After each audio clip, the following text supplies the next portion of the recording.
Hello and welcome, everyone. Welcome to another edition of our podcast for Making Connections, a handbook for effective formal mentoring programs in academia. I am your host, Tamara Thorpe, and I'm really excited to be here today with two of the four authors for case study number 2 in chapter 18 on advancing institutional mentoring excellence, also known as AIME, an institutional inclusion initiative.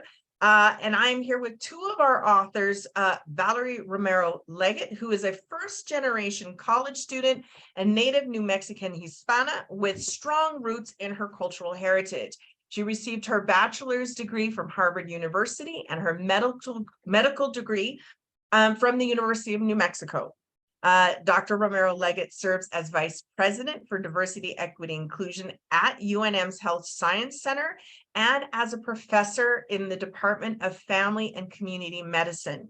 She is a primary care provider on the forefront of treating populations burdened by socioeconomic, racial, and ethnic disparities, and has extensive experience teaching cultural competence, developing educational pipeline programs for underrepresented youth, and providing mentorship and career development opportunities for diverse faculty, residents, students, and staff across the nation.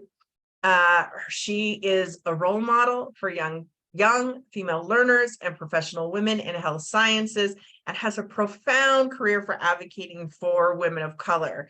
And she is here with her colleague, Rebecca Hartley, who is the Assistant Dean for Foundational Medical Sciences, Director of Program Evaluation, and Professor of Cell Biology and Physiology at the University of New Mexico School of Medicine. She also teaches anatomy, histology, and embryology, and oversees the preclinical curriculum, and is a medical educator researcher, and is also passionate about mentoring faculty, students, and other trainees.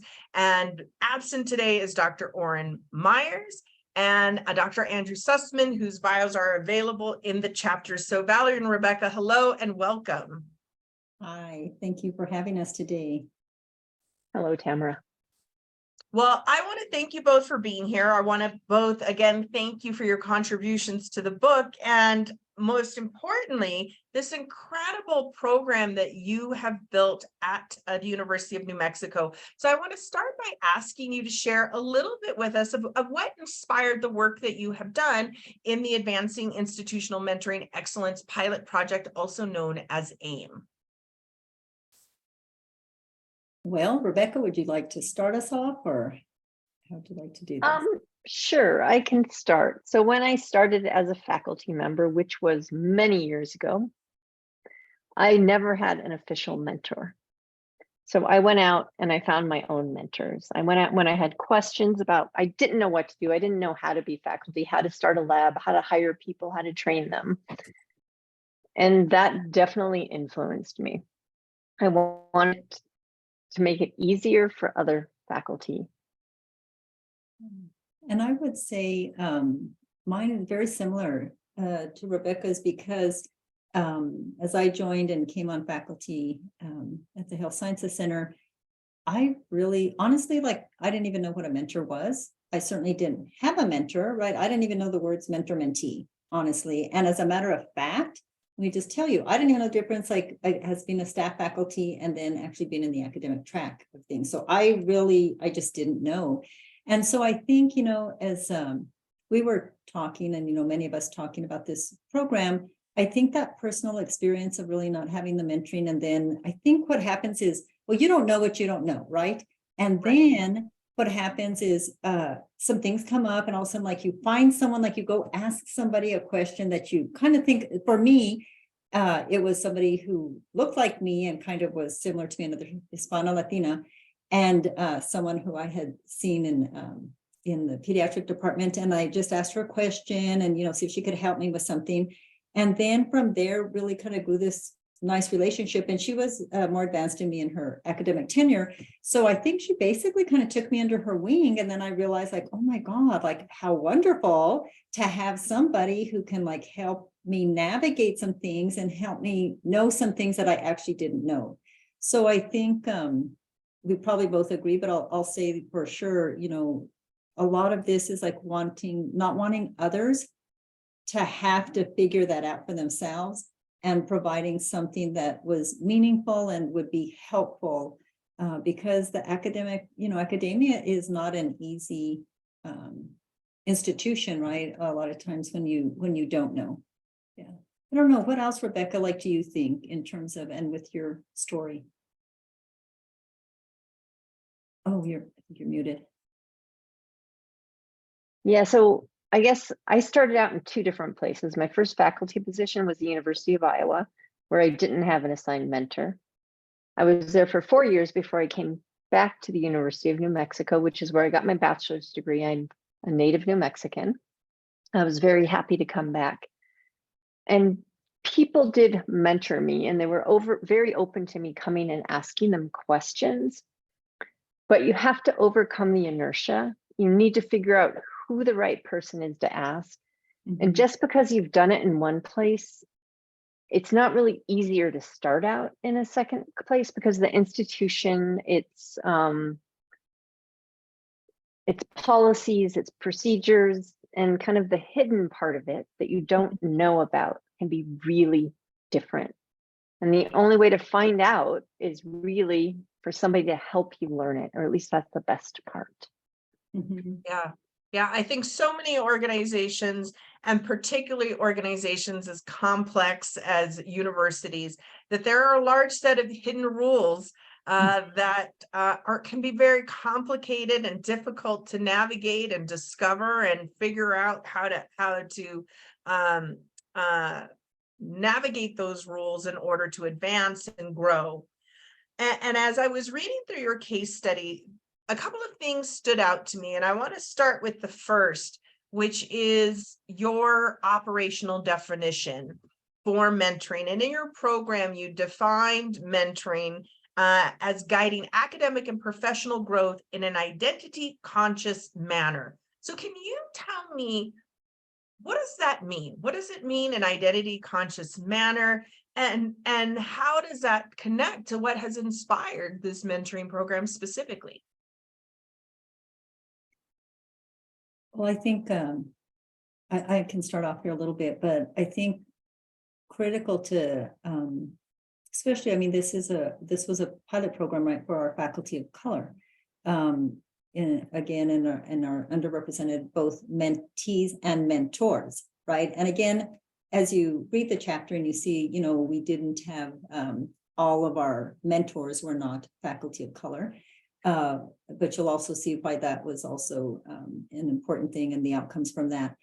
But I think for us, and for faculty of color, we had done HSC engagement survey at one point, and out of that came some findings, some gaps. And our chancellor was amazing support of this. He just believed so strongly in the importance of human capital, and in particular, understanding, especially for us in New Mexico, we're a majority minority state, and we want to represent, be representative of the people that we serve.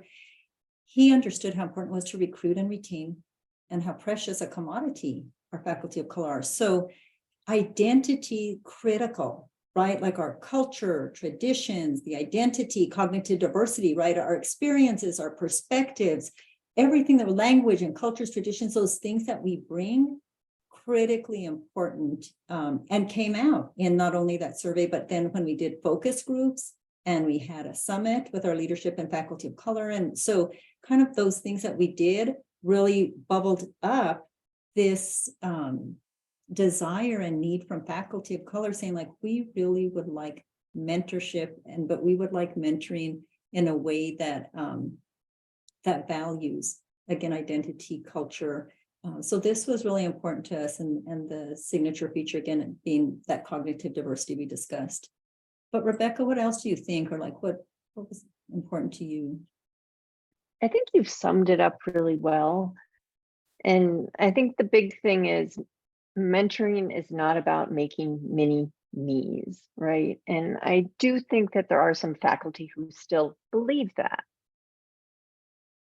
And if you don't have a mentor who can, they don't have to share your identity or share your experience, but they should be open to it and willing to listen and willing to learn from you as a mentor, as well as you to learn from them. Mhm. I And think I that's think- critical. Oh, go ahead, Oh, Valerie, please. Sorry, Tamara, you know, I would, what we also realized just as we were beginning to do this pilot, and let me just take a moment and acknowledge like the many people, right, from the top of our leadership, which you have to have this happen, but so many people who are part of this process from across the entire HSC and those stakeholders really are what brought this about, right? Like we had all of what we discussed before, and then we had a planning committee that worked together for almost 2 years to put the curriculum together, talk about things, you know, in this cross-cultural communication manner, and that, you know, coming together with our 4 themes and, you know, our other authors, many of which are here, and then our first author, Professor Margaret Montoya. And so just these leaders and people, and I mean, I'm talking about just a very diverse group, was critical to the success of this pilot and really informed us. Like we were very thoughtful in what this is now. Again, you know, we all learn as we go along and how to make things better, but I think that really made such a huge difference for this. And I think what we found too, as we were looking at things, is like, there's not a whole lot out there that talks specifically about mentorship for faculty of color either, right? So because you look for best practices and promising practices. And so that was, you know, informative to us too, and exciting that, oh, well, here's something we're going to try.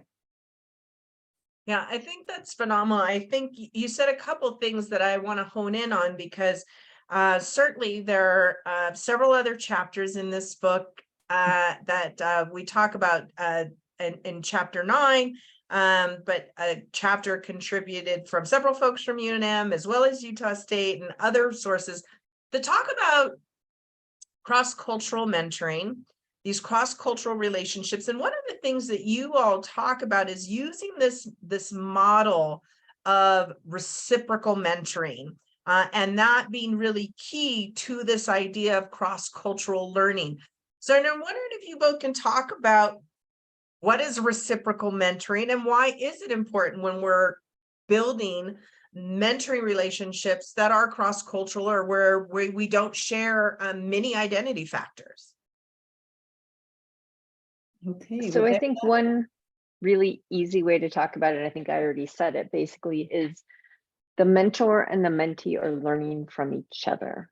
So the mentor obviously has much more experience at academia. They have experience with the institution, but the mentee also has a rich experience that they have lived in their prior training and where they grew up, everything.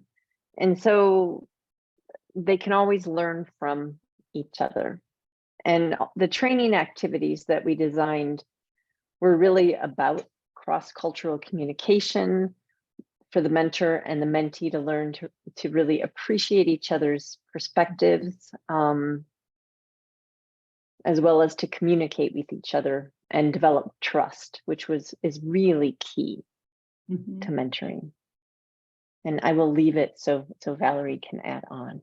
I absolutely agree. I think that was beautiful, the summary of that. I think it was absolutely beautiful. And I think, you know, before Rebecca and I were talking about this upcoming podcast and looking at a couple of the, from our reports, we had a couple of really wonderful quotes, right, throughout that we'll share with you a little bit here and there. But I just wanted to pull one up too, you know, in terms of just talk about this again, reciprocal, because this wasn't all about, okay, mentees, we're gonna, you know, help you and be these great mentors and everything, but really like, how can they be better mentors for faculty of color? Like, you know, if we're doing this whole cross-cultural cognitive diversity, identity focused pilot.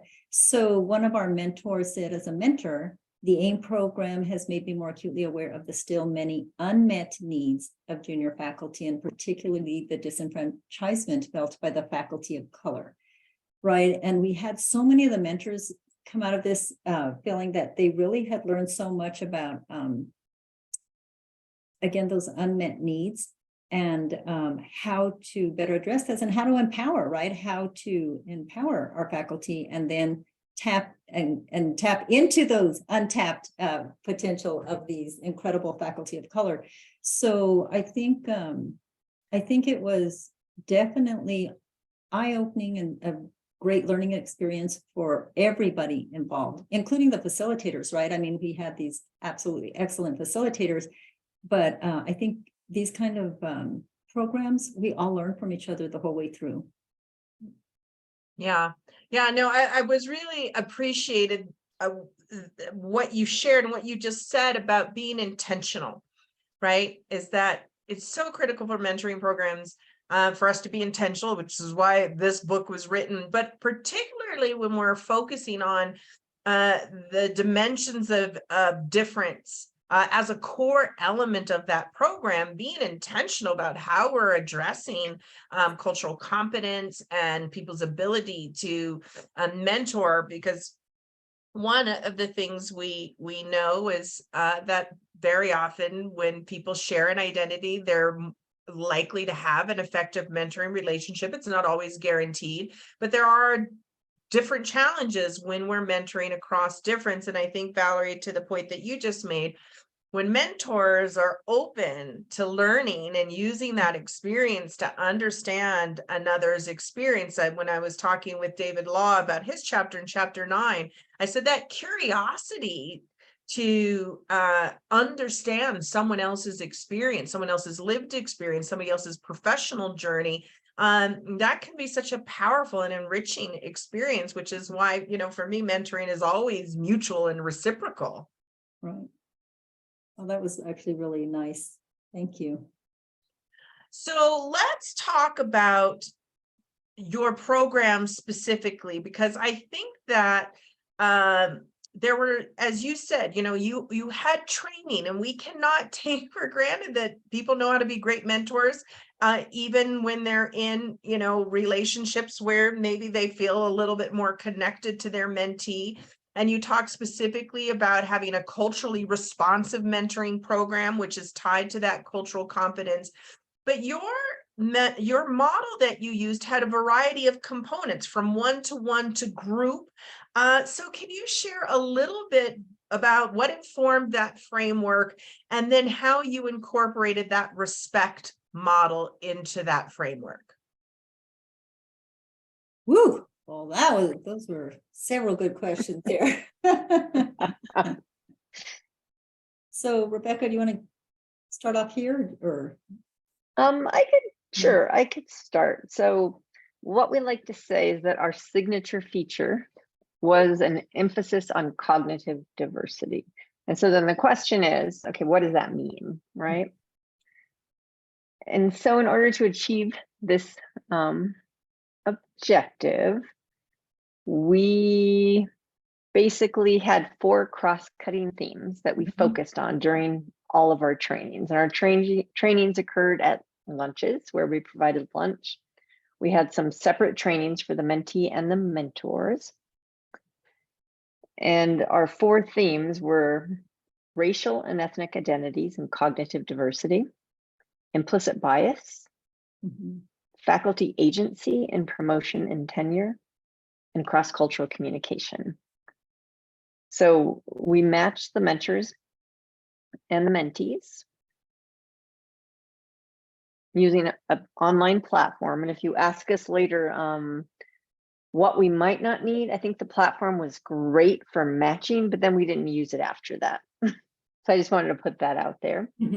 And I think it was because it wasn't really a platform designed for what we wanted or needed as an institution and as a program.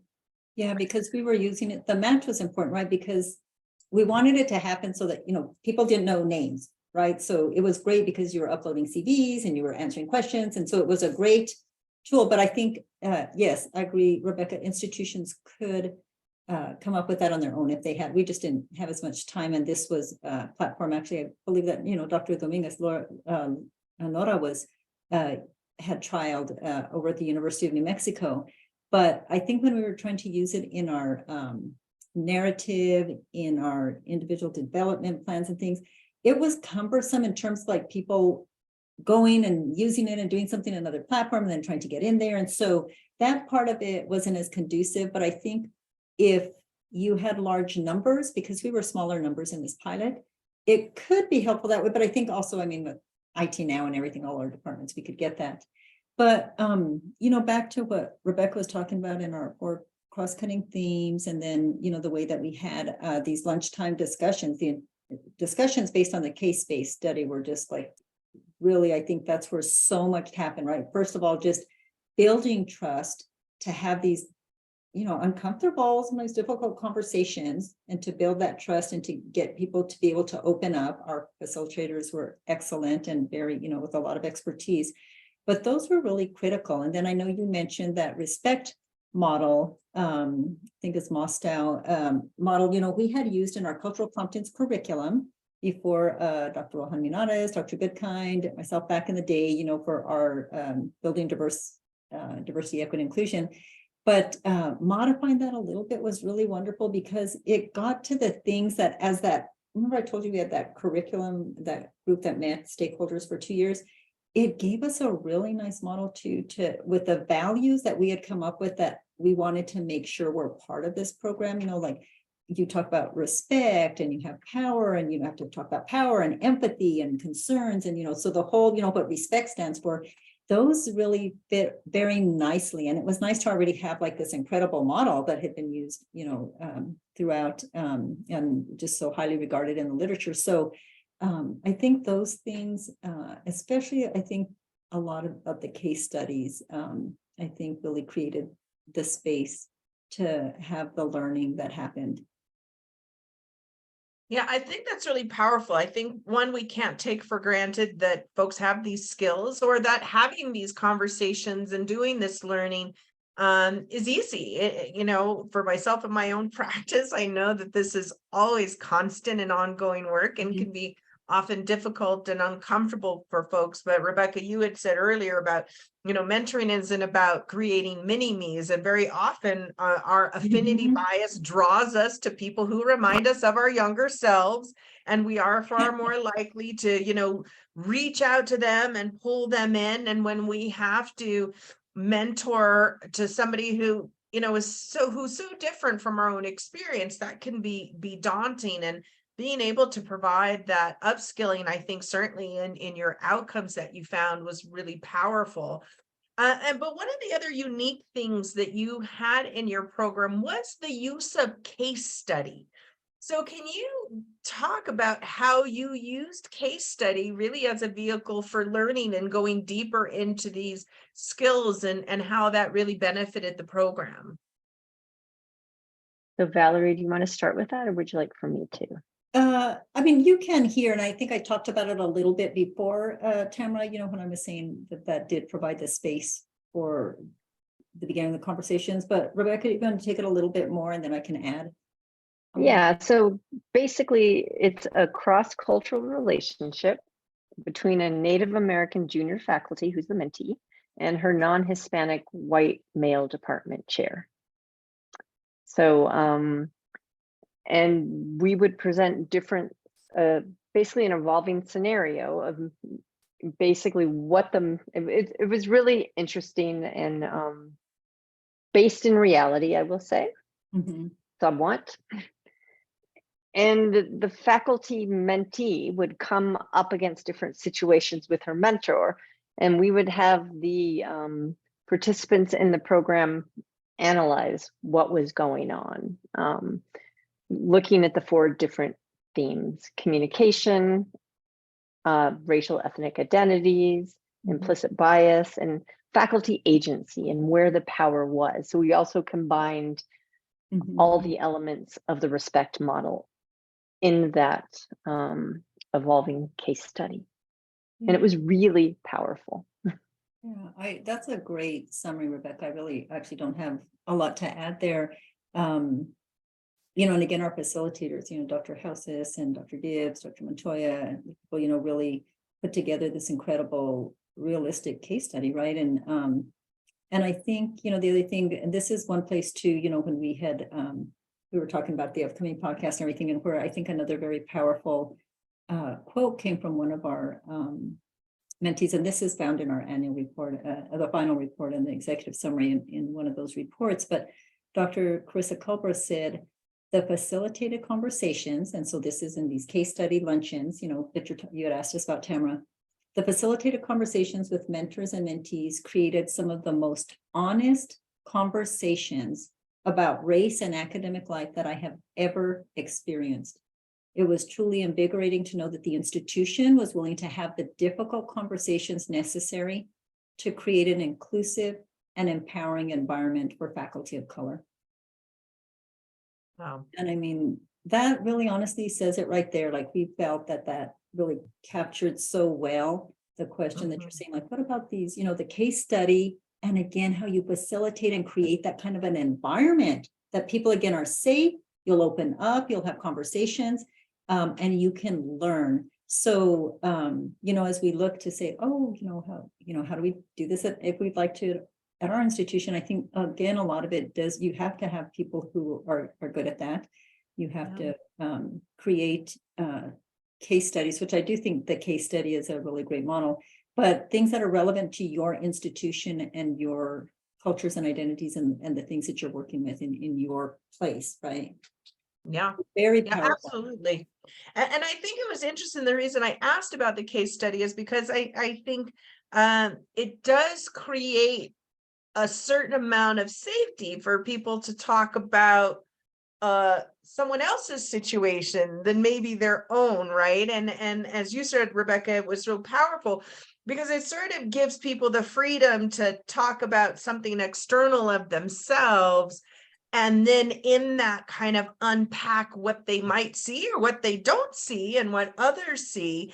And I just thought that was such a clever and unique way to create those learning experiences for mentors and mentees, particularly to unpack and wrestle with the complexities of cross-cultural communication, bias, race and ethnicity, and that agency. Mm-hmm. Absolutely.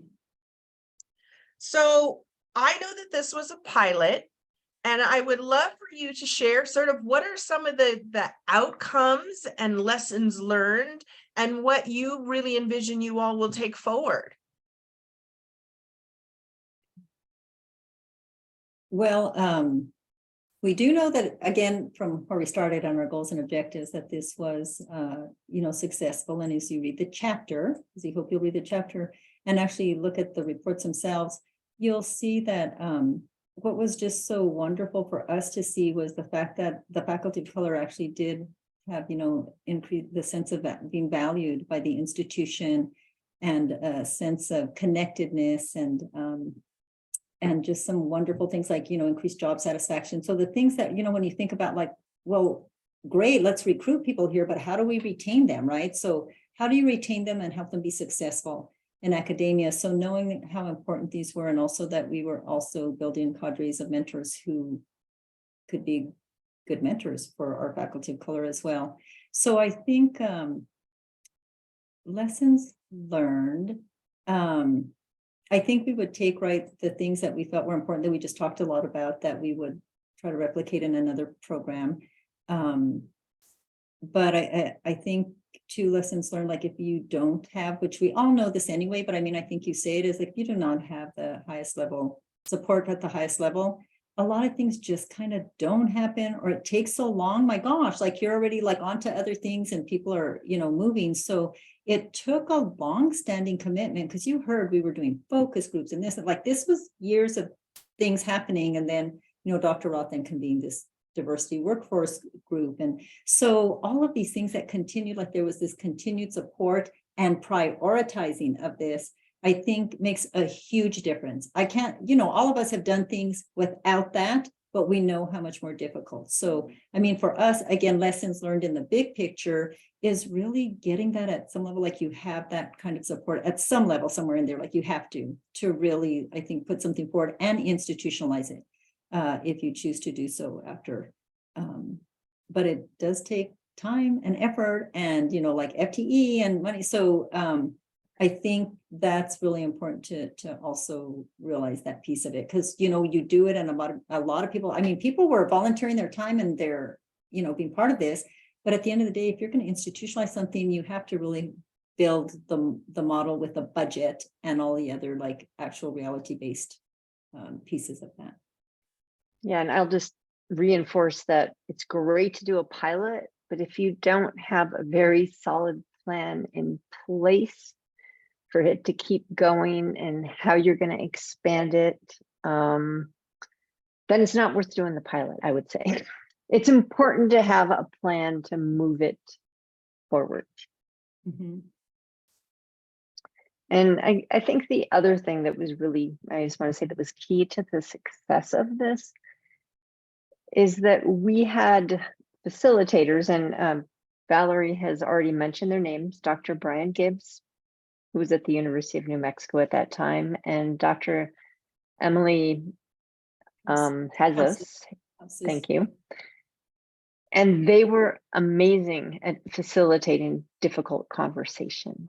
And their expertise is really what drove the learning and the safe space and allowing people to really open up and be comfortable with uncomfortable discussions. And so you need to have that expertise. Yeah. And Professor Montoya in there. But I appreciated what was also one of the other facilitators, and again, like you said, Rebecca, you have to have that, because otherwise, oh my gosh, you could do more harm, right, than not. And just that it just would not, I don't think the outcomes would be the same at all. And I don't know, something you said, and now I already forgot. Reminded me of something, but it'll come back here in a minute. It'll come back, and I'll give you a chance, because one, I think both of you really articulated, and of course, as folks read the case study and the full report, that there was a lot of intention that went into this. As you have said, you really drew on a variety of stakeholders, and that is so key, as you have just articulated, to the success, from having that buy-in and support at the highest level, to the experts that you bring in to facilitate the dialogues and the learning that need to happen. And it's so impressive. And I know that there are folks who are listening who are maybe in the early stages of putting together a pilot or a mentoring program, and maybe with similar dimensions to what you all created with the AIME pilot. And so as folks are listening today and hopefully going in and reading and diving deep, what do you think, and maybe you've already articulated, and this is your chance to reinforce, but what do you think is going to be a must-have for someone who is looking to build out this type of pilot? To make sure you do a needs assessment of the people who need the mentoring. The most important thing is to hear from the population that you would like to benefit. I mean, so this is, I actually got involved in the project because I was invited to come to one of the early focus groups that Dr. Romero-Leggett and Dr. Montoya, who was from the law school, started. So I got in at the ground level because I was part of that needs assessment. I was invited to come. I was more junior then, and to actually talk about what my experience was. And they were actually pretty amazing because they weren't traditional focus groups. They were really talking circles where people could talk about their experiences. And it was a really amazing experience. Thank you. I think you hit it. And I think we mentioned some of the other things that we felt were really important. I think, we talked about the commitment at the highest levels, but also, the commitment. I think an institution at some level, or wherever you're going to pilot this, has to value inclusivity, the sense of belonging, like the importance of what that means. Well, in this case, for your faculty of color, for people who, may feel differently, right, in an environment, or be in the minority. You have to have that commitment to inclusivity and belonging, and wanting to create a culture of that and a value for that. Because if you don't really have that, and you're kind of checking a box or doing something for site visit, or whatever it is, it won't work. Yeah. It really will not work. Yeah. But No, we had that's that. I great. mean, we had that. Yeah. That's great, right? I mean, we talk about it in some of the other chapters, they talk about culture, right? And building mentoring into the culture. And underneath that is a value for inclusion, right? And making sure that you're creating a place where people feel included and like they belong. And that is so value, and mentoring is such a powerful modality for making that happen. So knowing what is a must have, what is a nice to have? Maybe I don't get everything, but what's a nice to have? Of course, we want everything. No, like the must-haves. I think we did touch on what's nice to have. I think the matching platform was nice to have, but if you don't have one, you can do it without it. But Yeah, it that's definitely true. was useful. Yeah, it could save a lot of time and just be so much more efficient. But you're right. It's something like, okay, we don't have to have that, or we don't have to have like the best, most efficient, most expensive thing out there. Yeah, I think that's a good point. Nice to have. I can't think of anything else right now. All right. And with all that you learned, what are you fairly confident going forward? If anybody's, starting a program they can live without? You don't have to have a perfect match, whatever that is. Absolutely. Yeah, that's absolutely true. I love that you said that now too, Rebecca, because it just reminds me, like, we also set this up. I think one thing we maybe failed to mention, but it's in the chapter. This was a group mentoring, right? Like, and we had actually hoped for more mentors. We were trying to go 3 to 1, but we felt it was important to, it's not just like this one-on-one, and we really wanted to make sure that people understood that it's important to have different mentors, right? And not always race concordant or culturally concordant, but that you have different people in different parts of like what you need to navigate. But I think that group mentoring, but you're right, it doesn't, there's really, like, you want to actually get that across right away, like there's no perfect match, right? So yeah, that's a great one. Yeah, no, I think that's great. I think, both points, right? That people don't have to strive for perfection as part of this process, and also how important developmental networks are, and not to expect one mentor to be the mentor of all things, and that there's different ways for us to access. And I know in your program you built in the opportunities for group mentoring, and that can really contribute to taking the pressure sometimes off a mentor and mentee for a relationship to be perfect. It can be what it is. Well, I want to thank you both so much for your time today and sharing your experience. I want to thank you also for contributing the work that you have done to the handbook. I know that folks are going to find it incredibly insightful and helpful to the work that they're doing. And then, of course, I want to thank you for the work that you have done for your faculty. When I read through the outcomes and the impact that it had, it brought a smile to my face, and just really consistently reinforced really how powerful mentoring could be. So thank you both so much. Well, we really appreciate being included in the book. It was really an honor. Yeah. And there's so many great mentoring chapters and models out there. I know we're so excited about the book, and again, all, Dr. Law and Dr. Dominguez and Tamara, all of you for, really bringing this for all of us to be able to be excited and learn more. And again, I think just on our behalf, and I think we've said this throughout, this is really, again, the voices and stories, this all came from our faculty of color and so many other people. And we drew a lot from our reports from our other authors, our first author, Professor Montoya, and then Dr. Sussman and Dr. Myers, but this whole cadre, right? Dr. Gibbs, Dr. House, it's like, it was definitely a village. It took a village to do this, and just to acknowledge, but especially again, the faculty of color who came together, like Dr. Hartley, when she was in Bayer, she came to these focus groups, like they informed us, and they were the ones who said, we want mentorship, and we, we want it in this manner. So it was really empowering. And I think we really just thank them so much because we wouldn't have done it without them. So, And we thank should say that Dr. Dominguez actually got involved and you. was a tremendous help with her experience from the Mentoring Institute.